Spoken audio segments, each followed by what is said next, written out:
قاری محمد احسان صاحب نعت رسول مقبول پیش فرما رہے ہیں۔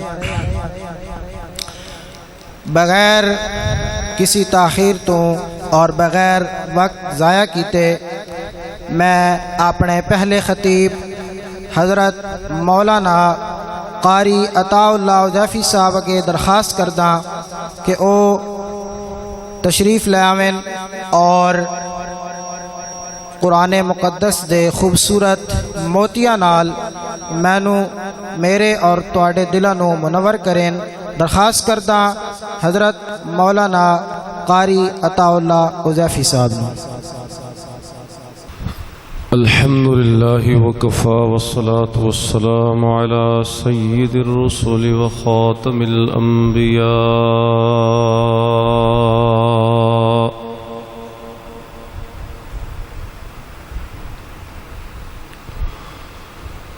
وعلى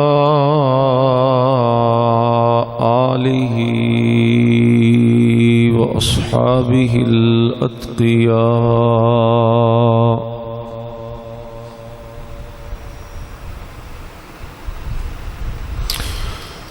وعلى من تبعهم بإحسان إلى يوم الجزاء۔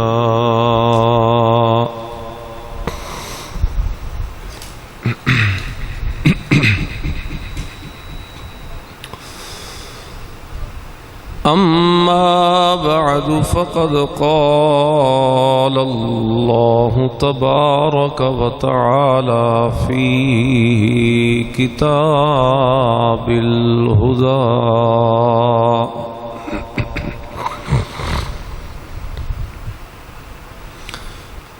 أعوذ بالله من الشيطان الرجيم، بسم الله الرحمن الرحيم۔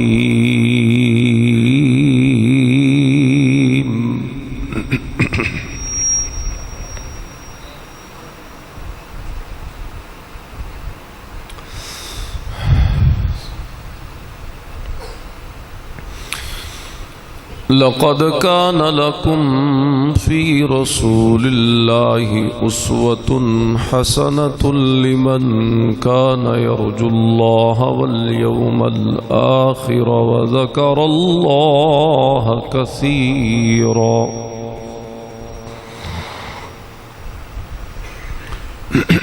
اللهم صل على محمد وعلى آل محمد وبارك وسلم وصل عليه۔ سبحانك لا علم لنا إلا ما علمتنا إنك أنت العليم الحكيم۔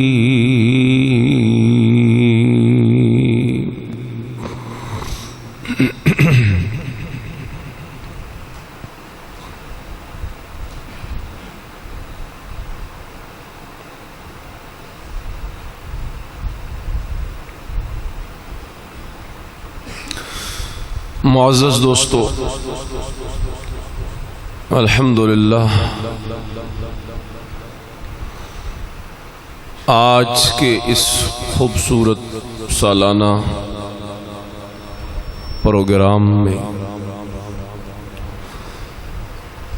اپنے مخدوم مکرم مرحوم و مغفور بزرگ عالم دین حضرت مولانا غلام رسول صاحب رحمۃ اللہ تعالی علیہ کی اس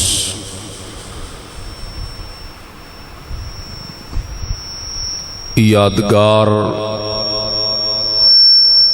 مسجد اور اس گلشن اور اس مرکز میں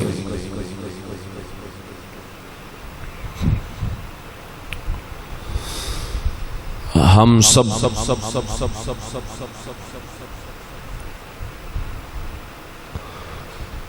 دعوت توحید و سنت کی نسبت سے جمع ہیں۔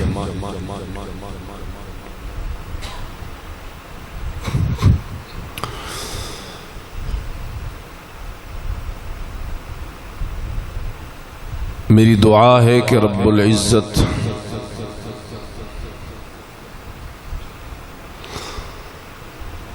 اس مرکز کے بانی مبانی مولانا غلام رسول رحمہ اللہ اور ان کے والد گرامی، اللہ ان دونوں کی کامل مغفرت فرمائے،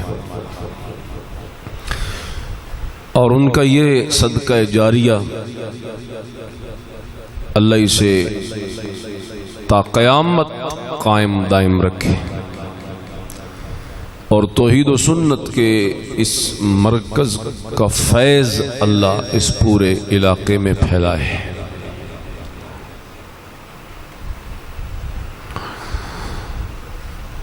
معزز دوستو،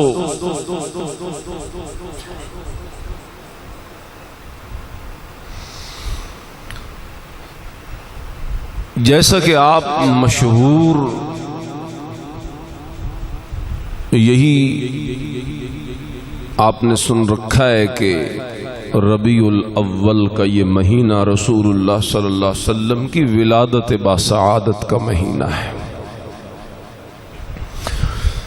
اسی نسبت سے شہر شہر، کریا کریا، گلی گلی، محلہ محلہ، ہر ہر جگہ رسول اللہ کا ذکر خیر لوگ برکت اور سعادت سمجھ کر کرتے ہیں۔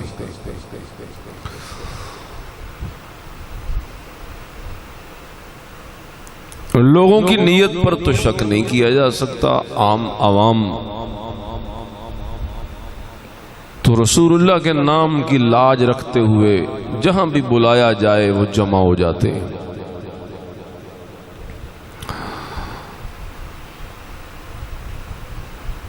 لیکن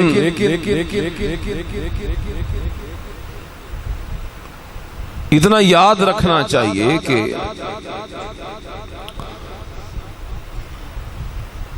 رسول معظم صلی اللہ علیہ وسلم کے ذکر خیر کے لیے ایک مہینے کو ہی مخصوص کر لینا شرعی طور پر اس کی کوئی اصل نہیں ہے۔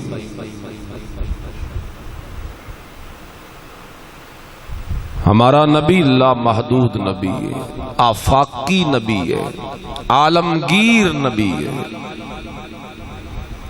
یہاں 10-12 دن نہیں، ہمارا تو یہ ایمان ہے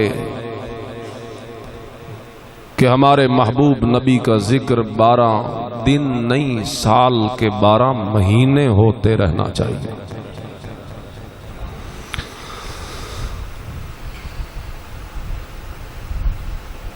اتنا بڑا نبی اور اتنا محدود تذکرہ یہ ان کی شان کے مناسب نہیں ہے۔ اس لیے اول تو یہ روش ختم کرنی چاہیے کہ رسول اللہ کے ذکر خیر کے لیے صرف ربیع الاول کیوں بھائی، سارا سال جب دل چاہے ذکر مصطفیٰ کی محفل سجا لینی چاہیے۔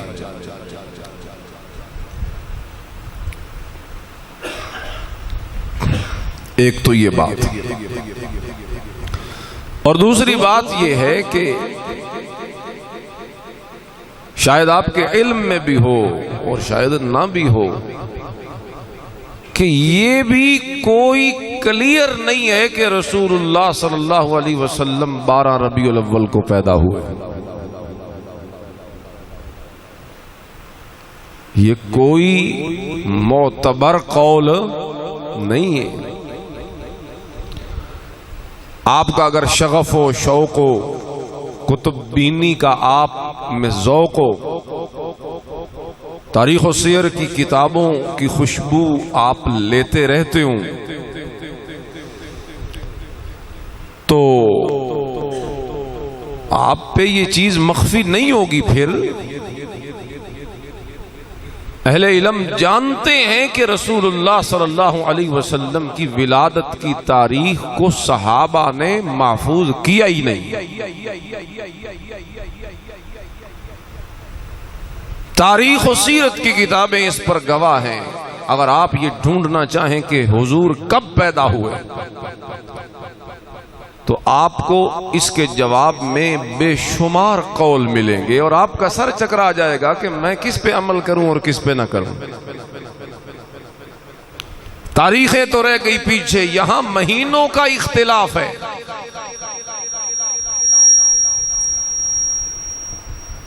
میں صرف ایک حوالہ پیش کرنا چاہوں گا،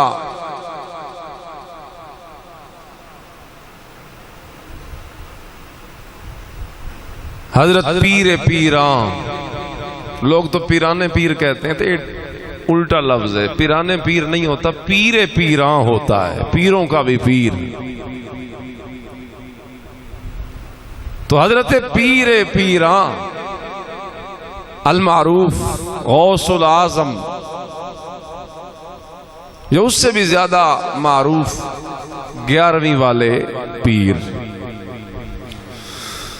شیخ عبد القادر جیلانی رحمت اللہ تعالی علیہ، انہوں نے لکھا ہے رسول اللہ صلی اللہ علیہ وسلم 10 محرم کو پیدا ہوئے۔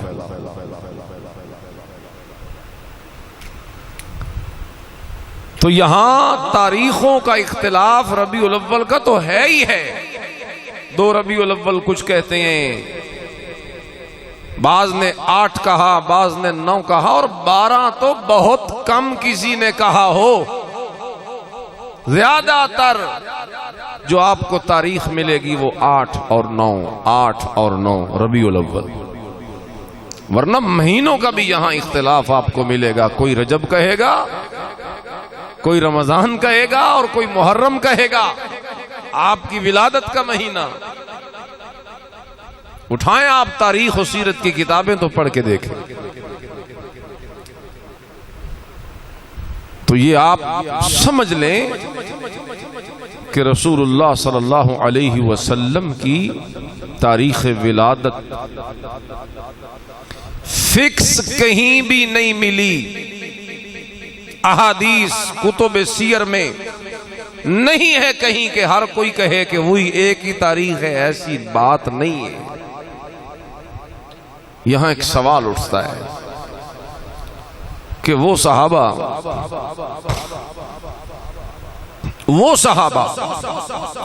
جنہوں نے میرے نبی کی ایک ایک حرکت کو محفوظ کر لیا تھا،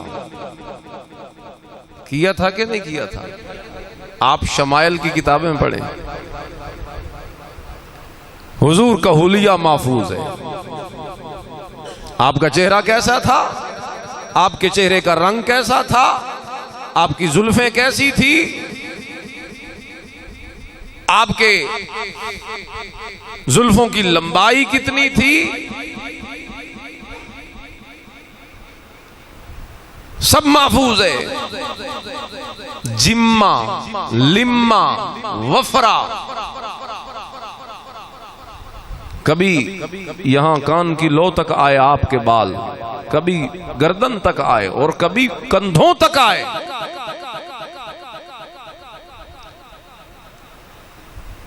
آپ کے ابرو، آپ کی گفتگو، آپ کے سینے کی کشادگی، آپ کے سر مبارک، آپ کا رنگ مبارک، آپ کی آنکھیں، آپ کی گردن، صحابہ نے سب محفوظ کر لیا۔ ایک ام معبد کو ہی لے لیں جو ہجرت کے وقت رسول اللہ صلی اللہ علیہ وسلم جس سے ملے تھے، دوران سفر ابو بکر و عامر بن فہیرہ رضی اللہ عنہما آپ کے ساتھ تھے، اور اس موقع پر ام معبد نے حضور کے حلیے کا جو نقشہ کھینچا تھا، بندہ حیران ہوتا ہے کہ صحابہ نے رسول اللہ کے متعلق کوئی شے چھوڑی۔ ام معبد نے وہاں ایک ایک نقشہ کھینچ دیا۔ رأیت رجلا ظاہر الوضاء ابلج الوجه حسن الخلق وسیم قسیم فی عینیہ دعج وفی اشفارہ وطف وفی عنقہ سطع وفی لحیتہ کساسا وفی صوتہ سہل ازج اقرن ان صمت فعلیہ الوقار ان تکلم سماہ وعلاہ البہاء اجمل الناس وابہاہ من بعید واجملہ واحسنہ من قریب حلو المنطق فصلا لا نذر ولا حذر کأن منطقہ خرزات نظم یتحدرن ربعۃ لا یاس من طول لا تقتحمہ عین من قصر.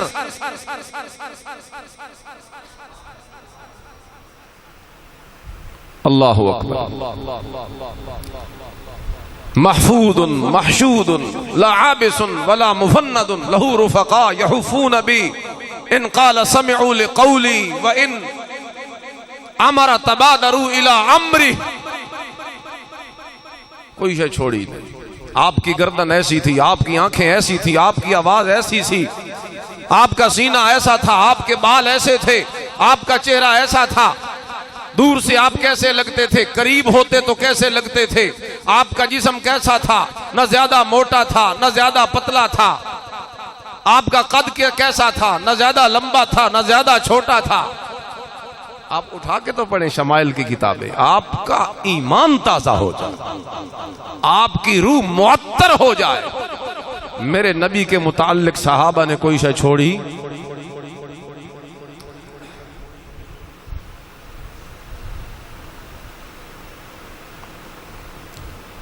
کسی اردو شاعر نے اسے اپنے شعروں میں بند کیا ہے.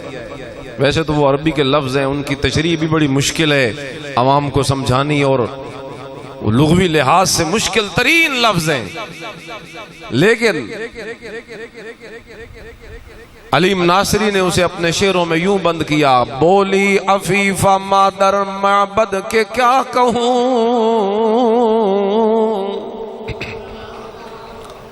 رات کو جب ام معبد کا خاوند گھر آیا، گھر میں رونقیں ہی رونقیں. دودھ کا ایک بڑا برتن بھرا پڑا ہے. کہتا ہے یہ دودھ کہاں سے آیا؟ ہماری بکری تو مریل ہے، دودھ دینا بڑے عرصے سے چھوڑ رکھا ہے.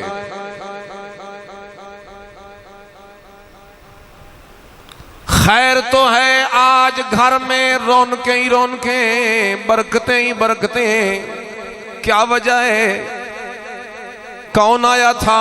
ام معبد کہتی ہے ابو معبد اگر سنتا ہے تو پھر سن. آیا تھا ہمارے گھر کے اندر ایک بندہ، رأیت رجلا ظاہر البضاء، دیکھا ہے میں نے آج ایک ایسے بندے کو اللہ نے بھیجا ہے. کوئی فرشتہ تھا یا انسان تھا؟ آنکھیں دیکھتی رہ جاتی تھیں اسے، اس کے حسن کی چمک، اس کے چہرے کی چمک، اس کی آواز کی کڑک، اس کے سینے کی کشادگی، اس کا معتدل درمیانہ قد، اس کا بہترین وجود، اس کی اچھی بناوٹ و ساخت. میں کیا کیا تجھے بتاؤں. بس شعروں میں کسی شاعر نے اس کا یوں ترجمہ کیا. وہ اپنے خامد کو کہنے لگی بولی عفیفہ مادر معبد کے کیا کہوں، حیران ہوں کہ اس کا سراپا بیاں کروں، اوصاف اس حبیب کے میں کس طرح گنوں، اس کے حسین وجود کو تشبیہ کس سے دوں. وہ پیکر جمیل سراپا جمال ہے، میری زبان سے اس کی ستائش محال ہے. ابو معبد کہتا ہے نہیں کچھ بتا تو صحیح، کچھ حلیے تو بتا، نقشے تو بتا، نین تو بتا، مجھے پہچان تو ہو کہ وہ کون تھا. تو جب ابو معبد مجبور کرتا ہے تو پھر ام معبد کہتی ہے پاکیزہ روح کشادہ جبیں چشم سرمگی، پاکیزہ روح کشادہ جبیں چشم سرمگی، گردن بلند پتلیاں روشن و قد حسین. پاکیزہ روح کشادہ جبیں چشم سرمگی، گردن بلند پتلیاں روشن و قد حسین شیریں بیاں جادو زبان نطق انگ بھی شیریں بیاں جادو زبان نطق انگ بھی پیوستہ ابرو غالیاں منہ زلف عنبری دل بستگی لیے ہوئے خاموش و پروقار دل بستگی لیے ہوئے خاموش و پروقار آواز پر جلال و حماتم کے نتشیار دیکھیں جو دور سے تو وہ زیبا دکھائی دے اور بولے جو دور سے تو دل کو کھچا ہوا سنائی دے دیکھیں جو دور سے تو وہ زیبا دکھائی دے بولے تو دل کو کھچا ہوا سنائی دے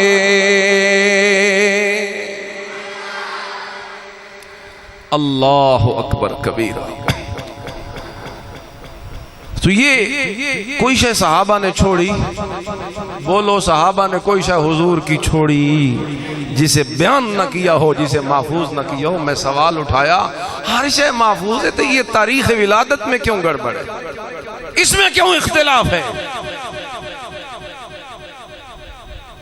اللہ اکبر کیا کہتے ہو کہ کوئی محبت کی کمی تھی محبت تو یہ میں نے ابھی آپ کو پڑھ کے سنائی ہے اور جس کے ابرو جس کے بال جس کا قد جس کا جسم جس کی زلفیں جس کا چہرہ جس کا سینہ جس کے ہاتھ ایک ایک چیز صحابہ نے محفوظ کر لی ہو وہاں محبت کی کیا کمی ہو سکتی یہ تو ہم جھوٹے عاشق ہیں او بڑے سچے عاشق بولو صحابہ بڑے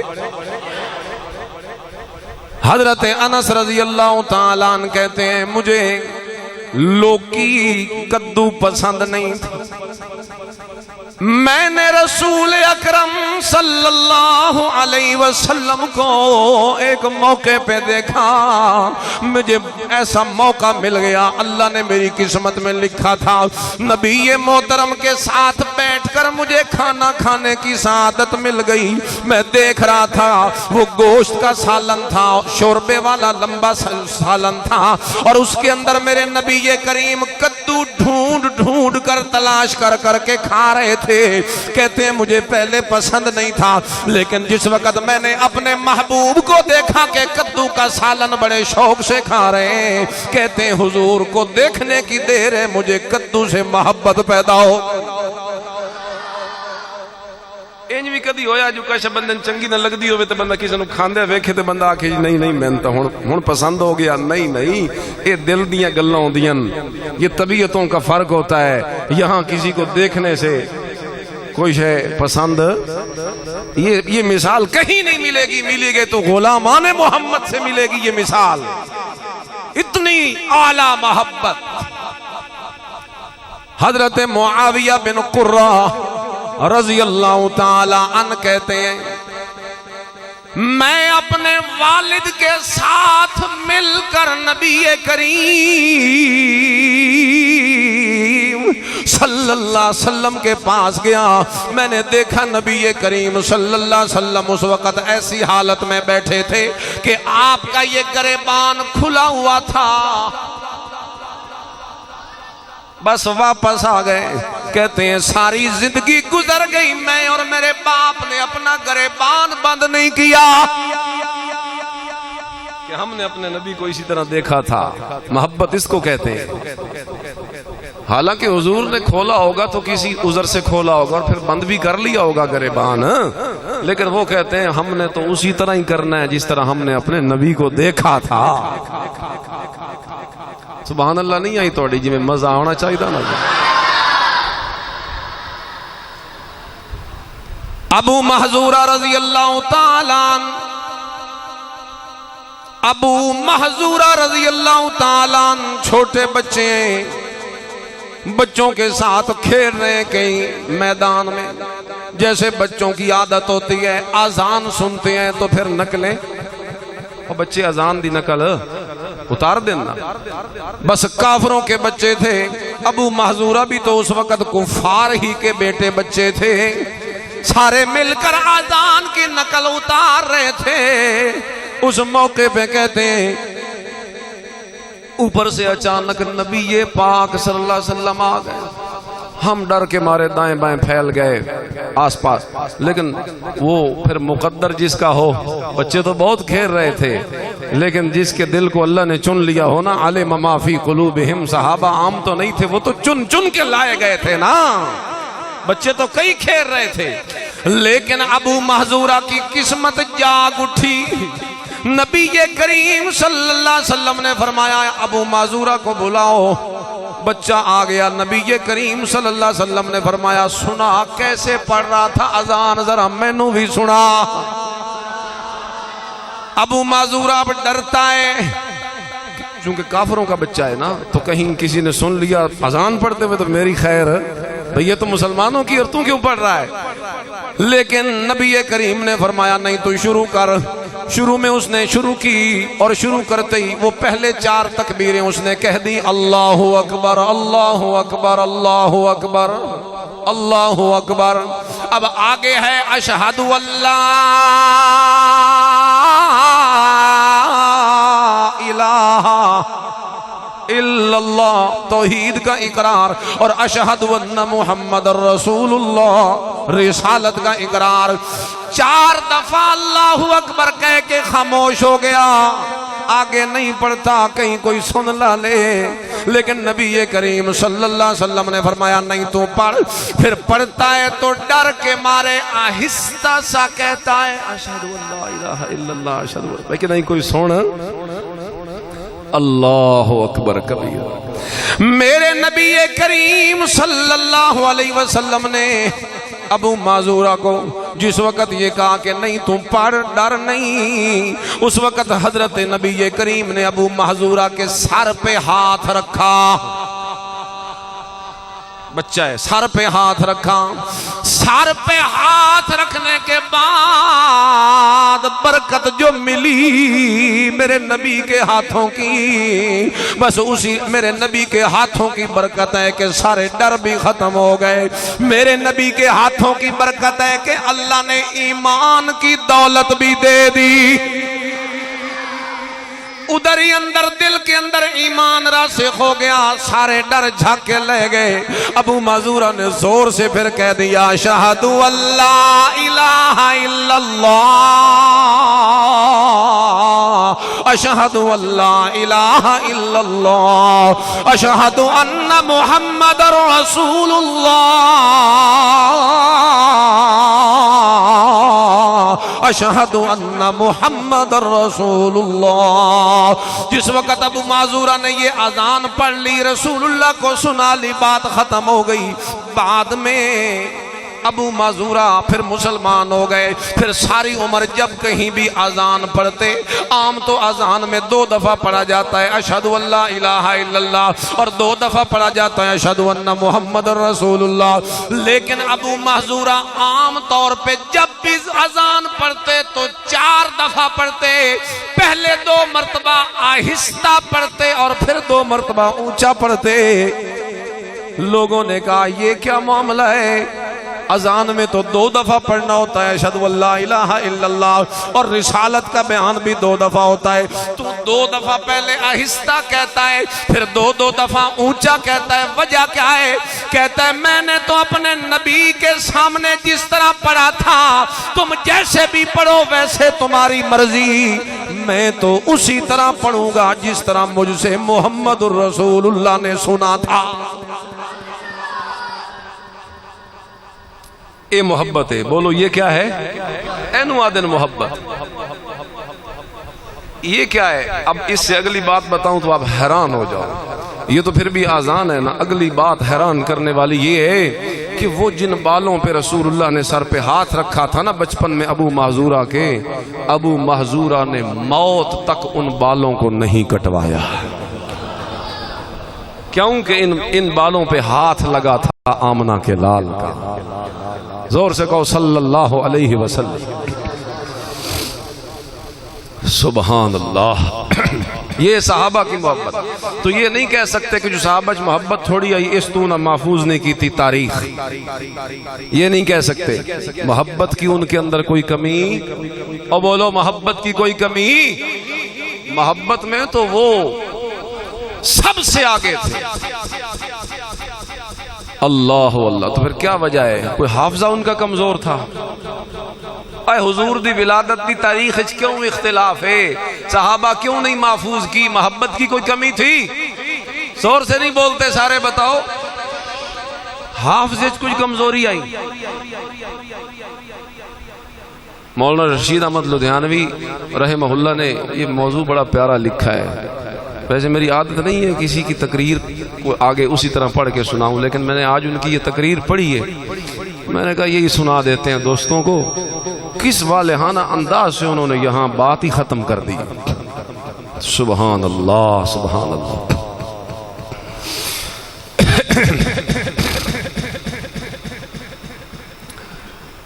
حافظے دی کوئی کمزوری نہیں. یہ جڑے حضرت وحشی آکھو رضی اللہ تعالی، اور ساڑھے واسطے سارے صحابہ برابر، ابو بکر ہو یا حضرت وحشی ہو، وہ سب ہمارے دلوں کے لیے نور اور سرور اور ایمان اور ایقان اور اتقان کا ذریعہ ہیں. صحابہ ہمارے دین کا جز ہیں. صحابہ سے محبت ہمارے ایمان کا تقاضا ہے، اور ہمارا یہ ایمان ہے صحابہ کی ادنا سی گستاخی کرنے والا بھی کبھی انسان کا بچہ ہو سکتا.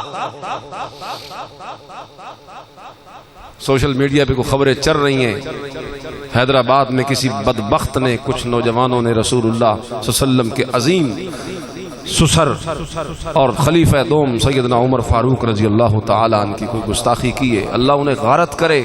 اور ہم یہ مطالبہ کرتے ہیں حکومت سے، قانون سے، کہ وہ حرکت میں آئے اور ایسے اوباشوں کو پکڑے تاکہ ایسی عبرتناک سزا انہیں دی جا سکے کہ آئندہ کوئی صحابہ کی گستاخی کرنے کا سوچ بھی نہ سکے. یہی تو پیچھے چیختے رہے سارے سنی علماء، یہ بل جو تھا صحابہ والا بھی یہ منظور ہو، صدر اس پہ دستخط کرے. اور کیا تھا؟ آج اگر وہ دستخط ہو چکے ہوتے تو کم از کم وہ کسی کو لگام تو ڈالتا تھا نا، کہ کوئی گستاخی کرنے والا 100 بار پہلے سوچتا کہ گستاخی کی تو پھر 10 سال جیل کی ہوا کھانی پڑے گی اور ضمانت بھی نہیں ہوگی. بہرحال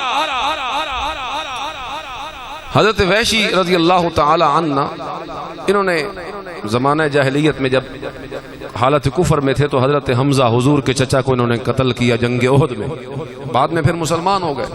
2 بندے ان کے پاس آئے کہ پوچھیں بھلا تو نے کیسے قتل کیا تھا ان کو نا. تو ایک نے کہا کہ مجھے وحشی نے پہلے دیکھا ہوا ہے، تو ملاقات ہے میری پہلے اس سے، میں تھوڑا سا، لیکن عرصہ بڑا ہو گیا ہے، میں تھوڑا سا امتحان لوں کہ مجھے پہچانتا ہے یا نہیں پہچانتا. بڑے عرصے بعد ملاقات ہو رہی ہے. تو اس نے نا اندر داخل ہونے سے پہلے اپنا جسم چھپا لیا چادر سے، منہ بھی چھپا، صرف آنکھیں نظر آ رہی تھی، جسم اور منہ چھپا لے. اندر داخل ہوئے اور ان سے پوچھا آپ نے مجھے پہچانا ہے، میں کون ہوں؟ وحشی نے یوں اس کے سر سے لے کے ایسے جسم تک، پورے پیروں تک جو نظر ڈالی نا، تو کہنے لگے میں جب غلام تھا نا تو اس وقت میرا جو آقا تھا نا اس کے ہاں ایک بچہ پیدا ہوا تھا، اور اس بچے کے جو پاؤں تھے نا وہ بالکل تیرے پاؤں جیسے ہیں،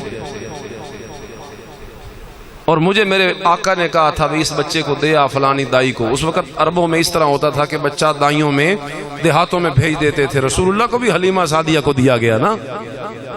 تو میں جو بچہ دے کے آیا تھا نا دائی کو، اس کے پیر اور تیرے پیر ایک جیسے.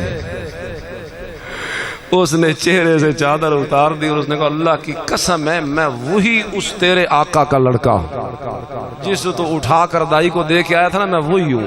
حافظہ ویکھو صحابہ دا کہ پیر کے نشان دیکھ کر ایک بڑے جوان بندے کو پہچان لیا. تو جلے بندہ بچہ نواں جمے پہ ہوئے تو بندہ کہ وہ دے پیرن ویدا کہ منہ ویدا؟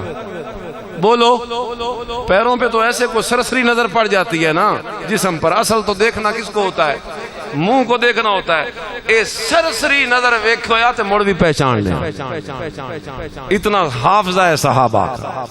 تو تم کیا کہو کہ صحابہ کا حافظہ نہیں تھا، اس لیے انہوں نے تاریخ ولادت کو محفوظ نہیں کیا. صحابہ جائے حافظے. امام بخاری رحمہ اللہ تعالی، سب کو رحمت اللہ تعالی، محمد بن اسماعیل بن ابراہیم رحمہ اللہ تعالی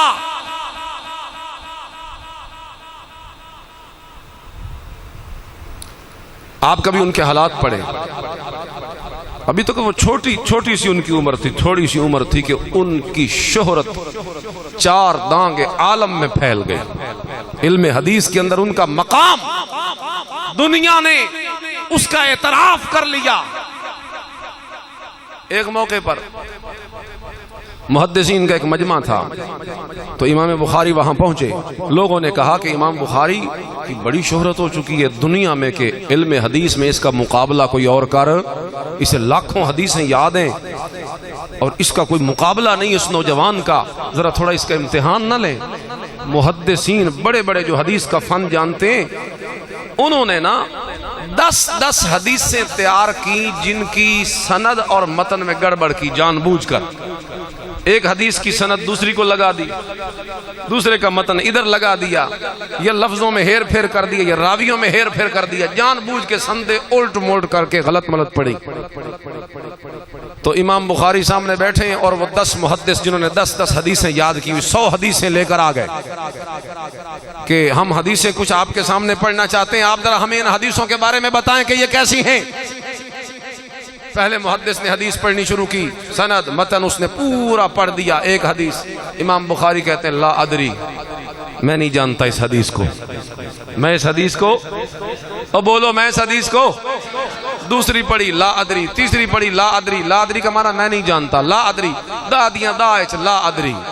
لوگ کی حیران بھئی اسے دی شہرت ہے، ان تا حدیث تا پتہ ہی نہیں لگ رہا. ہر کے جواب میں کہتا لا ادری، مجھے نہیں پتا، مجھے نہیں پتا، مجھے نہیں پتا. لوگ تو یہ سمجھ رہے تھے بھی اس میں تو کوئی نہیں پتہ شتا، لیکن وہ سمجھ رہے تھے کہ کمال کو پہنچا ہوا نوجوان علم حدیث میں کمال کو پہنچا ہوا ہے.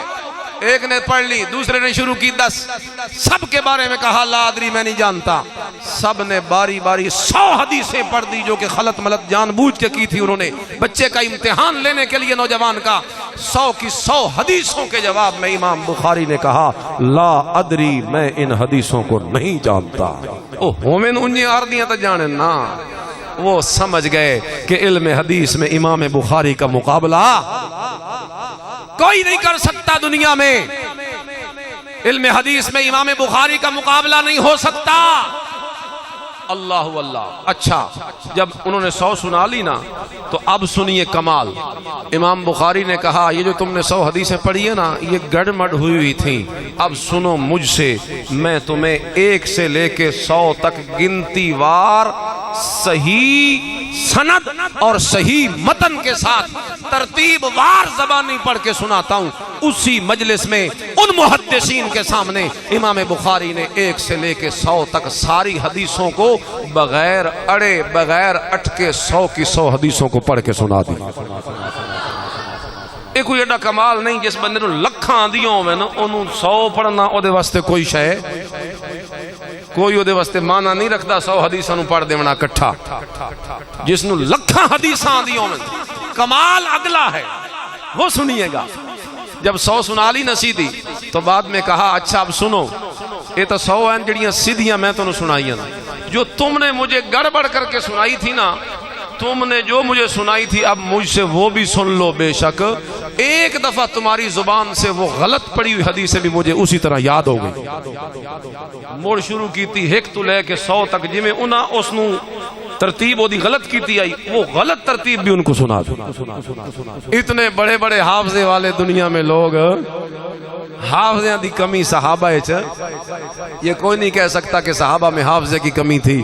تو اس وجہ سے امام ترمذی رحمہ اللہ کے متعلق بڑا عجیب واقعہ ہے. ایک جگہ جا رہے تھے، آخر عمر میں نابینا ہو گئے. یہ سیاستہ میں ان کی کتاب شامل ہے نا. امام ترمذی رحمہ اللہ شاگرد ساتھ تھے، ایک جگہ سے گزرے نا، حالانکہ نبی نے سواری پہ اونٹنی پہ یا جس چیز پہ بھی سوار ہیں، گزرتے گزرتے نا اچانک سر نیچے کچھ اڑن دا خطرہ ہوئے تھے، بندہ سر تلے کر کے شاگردوں نے پوچھا بھی اتھے شاید ہائی کوئی نہ اور آپ بھی نابینے ہیں تو یہ آپ نے سر کیوں جھکایا بڑا تکلف کر کے جس طرح بھئی کوئی. فرمایا یہاں اوپر درخت نہیں، ادھر درخت نہیں. انہوں نے کہا نہیں تو کوئی شے ہی نہیں، کوئی درخت نہیں ہے، آپ کو کوئی وہم ہو گیا ہے. انہوں نے ادھر ہی کہا رک جاؤ. اتر گئے سواری سے نیچے، وہیں ڈیرا ڈال کے بیٹھ گئے اور کہنے لگے یہ جو 7 آبادی ہے آس پاس، وہاں جا کے پتہ کرو وہاں بزرگوں سے بڑوں سے کہ اس جگہ درخت تھا کہ نہیں تھا۔ مجھے یاد ہے میں یہاں سے گزرتا تھا، یہاں درخت ہوتا تھا، اس کی شاخیں نیچے جھکی ہوئی تھی، سر جھکا کے گزرنا پڑتا تھا ورنہ وہ شاخیں لگتی تھی منہ پر، اس لیے میں سر جھکا کے گزرا ہوں۔ تو خیر انہوں نے مجبور کیا کہ تم جاؤ، میں نے تو حدیث بیان کرنی ہوتی ہے، اور اگر میرے حافظے میں کوئی گڑبڑ ہو گئی ہے تو پھر میں آئندہ حدیثیں بیان کرنا چھوڑ دوں گا کہ میرے حافظے میں گڑبڑ ہو گئی ہے، تسلی کرو کہ میرا حافظہ ٹھیک ہے یا نہیں۔ چنانچہ زبردستی بھیجا، آبادی میں وہ لوگ گئے، شاگرد گئے، وہاں کے بزرگوں سے ملے، بزرگوں نے ملایا۔ اب تو نہیں، 10-20 سال پہلے یہاں پہ ایک درخت واقعتاً ہوا کرتا تھا، اس کی شاخیں جھکی ہوئی تھی، واقعتاً یہاں سے جھک کے گزرنا پڑتا تھا۔ امام ترمذی رحمہ اللہ نے کہا دیکھو اللہ کی قسم، اللہ کا فضل مجھ پہ کتنا ہے کہ جس طرح جوانی میں میرا حافظہ تھا، آج بڑھاپے میں بھی اللہ نے میرے حافظے میں کوئی فرق آنے اے تسلی میں اس تو کیتی ہے جو میں حدیثاں بیان کرنی ہوندیاں۔ اگر میرا حافظہ خراب ہو گیا اور میں غلط ہوں تو واقعی پھر میں حدیثیں بیان نہیں کروں گا، لیکن شاگردوں نے بتایا حضرت جی آپ غلط نہیں ہیں، آپ ٹھیک ہیں، یہاں واقعتاً درخت کی تصدیق ہو چکی ہے۔ تو فرمایا اب مجھے تسلی ہوئی ہے، اب میں اسی طرح اپنے محبوب کی حدیثیں بیان کرتا رہوں گا۔ اے امتیاں دے حافظین، بعد میں آنے والوں کے، محدثین کے، علماء کے، تو صحابہ کا حافظہ اس کا کوئی مقابلہ ہو سکتا ہے؟ تو پھر کیا وجہ ہے تاریخ ولادت کیوں محفوظ نہیں؟ جواب یہ صحابہ کرام رضوان اللہ علیہ مجمعین ان چیزوں کی طرف متوجہ نہیں ہوئے، ان کی زیادہ توجہ نبی کریم کی زندگی کی طرف رہی، میرے نبی کے قرآن، احکام، دین، ایمان کی طرف ان کی ساری توجہ رہی۔ وہ میرے نبی کریم کی ترجیح سب سے پہلے ان کی یہ ہوتی تھی میرے نبی کی شریعت کو محفوظ کرنا، احکام کو محفوظ کرنا، قرآن کو محفوظ کرنا، دین کو محفوظ کرنا، حدیثوں کو محفوظ کرنا۔ کون کب پیدا ہوا ہے صحابہ اس دا اتنا خیال نہیں کیتا، صحابہ کا سارا دھیان میرے نبی کی شریعت پہ تھا، میرے نبی کے اسوہ حسنہ پہ تھا۔ آج یہی چیز ہمیں پیغام دیتی ہے کہ جس طرح صحابہ نے ان چیزوں کی طرف توجہ نہیں کی، باوجود محبت بھی تھی، حافظہ بھی تھا، لیکن پھر بھی ان چیزوں کی طرف توجہ نہیں کی۔ صحابہ نے توجہ کی میرے نبی کے دین کی طرف، میرے نبی کے قرآن کی طرف، میرے نبی کے ایمان کی طرف۔ آج امت کو بھی چاہیے کہ وہ ہر وقت میرے نبی کے دین کی محافظ بن جائے، میرے نبی کے دین اور میرے نبی کے ایمان، میرے نبی کے اسوہ حسنہ کی محافظ بن جائے۔ یہی اسوہ حسنہ ہے جسے صحابہ نے اپنایا، اللہ نے انہیں اتنی عزتیں دی کہ ساری کائنات میں ان کا جھنڈا بلند کر دیا۔ آج بھی دنیا کے اندر اگر کوئی عزت لینا چاہتا ہے تو وہی طریقہ اپنائے جو صحابہ نے اپنایا تھا۔ صحابہ نے سارے کا سارا دھیان میرے نبی کی سیرت پہ رکھا تھا۔ یہی وجہ ہے کہ ساڑھے جلسے دا نام سیرت النبی ہے، یہی وجہ ہے۔ صحابہ نے بھی اس طرف دھیان نہیں کیا اور ہم بھی صحابہ کی روش پر ہیں، ہم بھی اس طرف دھیان نہیں کرتے، ہم نبی کی سیرت کی طرف دھیان کرتے ہیں۔ باقی ہم میلاد کے منکر شنکر کوئی نہیں، متا کوئی آکھے میلاد دے منکر ہیں۔ میلاد کا معنی ہوتا ہے ولادت، پیدائش جمنا، تو حضور کا پیدائش جمنا اس دا کون منکر ہے؟ مسلمان تو کجا کوئی کافر بھی دنیا میں میرے نبی کی ولادت کا منکر نہیں ہو سکتا۔ کوئی انکار کرے تو کیوں کرے، وجہ کیا ہے، کیوں کرے گا؟ حضور تو وہ ہیں کہ میرے نبی کی ولادت کا انکار کرنے سے تو محرومی ہوگی، اس لیے کہ قرآن ملا میرے نبی کی آمد سے، ایمان ملا میرے نبی کی آمد سے، ایقان ملا میرے نبی کی آمد سے، فرقان ملا میرے نبی کی آمد سے، امانت و دیانت و صداقت ملی میرے نبی کی آمد سے، علم اور حلم ملا میرے نبی کی آمد سے، ساری کائنات کی نعمتیں ملی میرے نبی کی آمد سے، سب کچھ ملا میرے نبی کی آمد سے۔ حضور آئے تو سر آفرینش پا گئی دنیا، اندھیروں سے نکل کر روشنی میں آ گئی دنیا، سوتے چہروں کا زنگ اترا، بجھے چہروں پہ نور آیا۔ حضور آئے تو انسانوں کو جینے کا شعور آیا، خیرت کی شمع افروزی جنوں کی چارہ فرمائی، زمانے کو اسی امی کے صدقے میں سمجھ آئی۔ اور یار حضور کے آنے سے ہمیں سب کچھ ملا ہے، ہم حضور کی آمد کا انکار کیوں کریں گے؟ انکار کوئی نہیں، میرا تو یہ ایمان ہے، عقیدہ ہے، میرے نبی کی آمد کا ذکر کرنا، میرے نبی پیدا ہوئے اس کا ذکر کرنا، یہ بھی میری نبی کی زندگی کا حصہ ہے، باعث اجر ہے، باعث ثواب ہے۔ ہم جس چیز کی تردید کرتے ہیں وہ آمد مصطفیٰ نہیں ہوتی، وہ تمہاری رسمیں ہوتی ہیں، وہ تمہاری بدعتیں ہوتی ہیں۔ وہ کیا چیز ہوتی ہے جی؟ وہ جشن عید میلاد النبی۔ کیوں بھائی جشن عید کیوں؟ حضور سوموار کو روزہ رکھتے تھے، صحابہ نے پوچھا آپ کیوں رکھتے؟ حضور کہتے میں اس دن پیدا ہوا تھا، تو حضور اپنی پیدائش کے دن رکھے روزہ، امت بنا لئیے عید۔ میں دسو جدڑے روزہ ہوندہ ادڑے عید ہوندی؟ زور سے بولو، روزہ اور عید جمع ہو سکتی ہے؟ حضور نے روزہ رکھ کے بتا دیا میری پیدائش کے دن روزہ تو رکھا جا سکتا ہے، عید کبھی ہو نہیں سکتی۔ حضور نے خود کیا، اب یہ تو سنت ہے، یہ تو صحیح حدیث ہے کہ حضور سوموار کو روزہ۔ تساں اگر میلاد منانا اس کا آسان طریقہ ہے، ہر سوموار کو روزہ رکھا۔ لگ سی نہ پتہ عاشقاں دا، عاشقوں کا لگے گا پتہ، یہاں بریانیاں کھا کر میلاد النبی، یہاں عید منا کر میلاد النبی۔ معزز دوستو، کسی پہ تنقید کرنا ہمارا مقصد نہیں ہے، کسی کا دل دکھانا ہمارا مقصد نہیں ہے، مقصد صرف یہ ہے کہ تمہیں اس چیز کی طرف متوجہ کیا جائے جس چیز کی طرف توجہ کر کے تمہاری عملی زندگی کے اندر کوئی انقلاب پیدا ہو۔ حضور کی سیرت کی طرف آؤ گے تو شرک چھوٹے گا، حضور کی سیرت کی طرف آؤ گے تو قبروں پہ سجدے چھوٹیں گے، حضور کی سیرت کی طرف آؤ گے تو لوگوں کی غیر اللہ کی نظر و نیاز چھوٹ جائے گی، اس لیے کہ غیر اللہ کی نظر و نیاز دینا، غیر اللہ کی قبر پہ سجدہ کرنا، کسی سے مشکلیں آسان کروانے کے لیے غائبانہ پکار کرنا اور ما فوق الاسباب کسی کے سننے کا دور و نزدیک سے عقیدہ رکھنا شرک ہے، شرک ہے، شرک ہے۔ یہ شرک تب چھوٹے گا جب محمد الرسول اللہ کا کلمہ پڑھ لو۔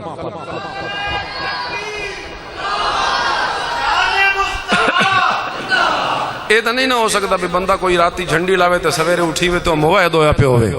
انج کدی سنیا نے جو کسی موٹر سائیکل تے لائی آئی جھنڈی تے مڑو نمازی ہو گیا ہے؟ وہ انج کدی سنیا نے؟ کیا سنا ہے کہ سیرت النبی کا جلسہ سنا ہے اور نمازی ہو گیا ہے؟ یہ ضرور سنا ہوگا کہ کسی نے سیرت کا بیان سنا، کسی نے قرآن کا واعظ سنا، کسی نے درس قرآن سنا، اس کی زندگی بدل گئی تو زندگیوں کو بدلے گی۔ سیرت النبی، میلاد النبی ایک ہماری اپنی طرف سے بنائی ہوئی ایک رسم تو ہو سکتی ہے، میرے نبی کی سیرت سے اس کا کوئی تعلق۔ آپ اٹھائیں میرے نبی کی 63 سالہ زندگی، اس کے بعد 100 سال تک دنیا میں صحابہ رہے۔ یہ کتنے ہو گئے؟ 163۔ بولو کتنے ہو گئے؟ 163 سال۔ پھر اس کے بعد تابعین کا دور، تبع تابعین کا دور، یہ سارا بنتا ہے ٹوٹل 600 سال۔ انہاں 600 سالہ چکدائی دور دور تک بھی عید میلاد النبی کا ذکر نہیں، تذکرہ نہیں، نہ کتابوں میں، نہ حدیثوں میں، نہ قرآن میں، نہ تفسیروں میں، نہ تاریخوں میں، نہ محدثین میں، نہ صحابہ میں، نہ تابعین میں، نہ تبع تابعین میں، نہ امام محدثین مفسرین میں، کہیں بھی نہیں ہے۔ 604 ہجری میں عراق کے شہر موصل میں ایک بادشاہ تھا، اربلی بادشاہ، اس کا نام تھا مظفر الدین۔ اس مظفر الدین نے اس میلاد کو شروع کیا تھا۔ کیوں؟ محدثین اور مورخین لکھتے ہیں کہ وہ بڑا عیاش قسم کا تھا، لوگوں میں اپنی سیاسی پوزیشن ذرا اچھی کرنے کے لیے مذہبی ٹچ دینا چاہتا تھا۔ کیا کرنا چاہتا ہے؟ مذہبی ٹچ اس نے دیا اور میلاد النبی اس نے منانی شروع کی۔ 604 تو اگوں شروع ہو رہی ہے، 604 سے پیچھے میرے نبی تک اس کا کہیں نام و نشان۔ اور بولو نام و نشان۔ آج لوگ دھوکے دیتے ہیں جی صحابہ مسجد نبی میں بیٹھے تھے تو حضور اچانک سے اوپر سے آ گئے، حضور نے پوچھا کیا کر رہے ہو؟ تو کہا جی وہ احسان ہم بیٹھ کے ذکر کر رہے ہیں نا جو اللہ نے آپ کی وجہ سے ہمارے اوپر کیے ہیں، اللہ نے ہمیں سب کچھ آپ کی وجہ سے دے دیا تو ہم اس کا تذکرہ کر رہے ہیں۔ ملا صاحب نے یہ حدیث پڑھی اور ملا صاحب نے اوپر سے حاشیے چڑھائے، دیکھو یہاں صحابہ بیٹھ کے میرے نبی کے میلاد کی باتیں کر رہے تھے، اوپر سے صحابہ آئے، اوپر سے حضور آئے تو حضور نے آ کر ان کی توثیق کر دی، تائید کر دی، ثابت ہو گیا کہ میلاد صحابہ نے بھی منایا۔ اوے دوستو، یہ صحابہ جو بیٹھ کر میرے نبی کی آمد کا ذکر کر رہے تھے، اس کا انکار کس نے کیا؟ ان نعمتوں کا انکار کس نے کیا؟ صحابہ دے ذکر نو تے اپنی اس عید تے جشن نو آپس وچ ملاندے ہویا بندے نو تھوڑی جی شرم آونی چاہیے دیئے۔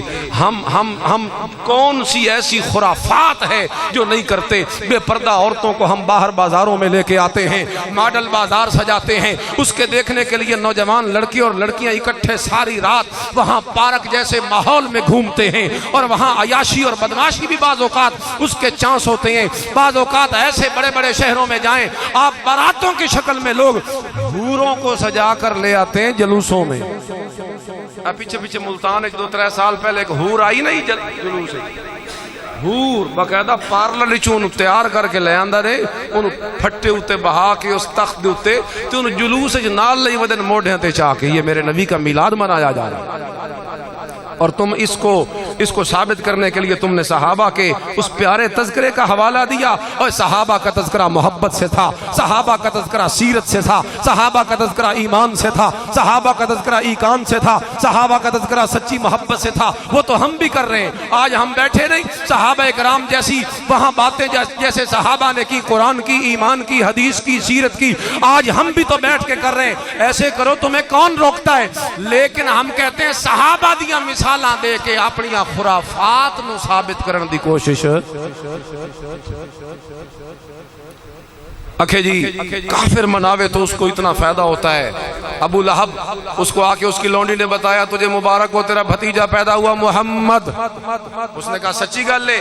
ہاں سچی بات ہے۔ اس نے کہا پھر اسی خوشی میں جا تو آزاد ہے۔ اس اپنی انگل نال اشارہ کیتا اپنی لونڈی سویبہ کو، لونڈی دکے نہ آئی، لوگ صوبیہ پڑھ دیں، صوبیہ نہیں ہوتا سویبہ، اصل سیدھا نام کیا ہوتا ہے؟ سویبہ۔ سویبہ لونڈی کو اس نے کہا جا تو آزاد ہے۔ وہ جلے مر گیا، کسی انہوں خواب اچ ویکھیا، وہ تو جہنم میں سڑ رہا، لیکن انگلی چوں پانی پہ مل دس جے دنال میلاد دی خوشی منائی آس نا، اس انگلی چوں پانی ادو جہنم تے ادو پانی، سبحان اللہ، جہنم سے پانی۔ تو لوگ حاشیہ چڑھ دیکھو جی کافر میلاد دی خوشی مناوے، انہوں بھی اتنا فائدہ ہو گیا کہ انہوں بھی جہنم میں تھوڑی جی تخفیف ہو گئی، تے مومن منائے سے انتے کتنا جناب مومنوں نو ثواب مل سی اور فائدہ مل سی۔ لوگ اس طرح کے گمراہ کرتے، حالانکہ یہ ابو لہب ہے، کافر ہے۔ تبت یدا ابی لہب، قرآن نے اس کے کفر پہ مہر لگا دی ہے، قرآن نے اسے بددعائیں دی ہیں۔ قرآن کہتا ہے ما اغنا تبت یدا ابی لہب وتب، اوے ابو لہب تو نے میرے نبی کو بددعا دی تھی اور تیرے دونوں ہاتھ ٹوٹ جائیں انشاءاللہ۔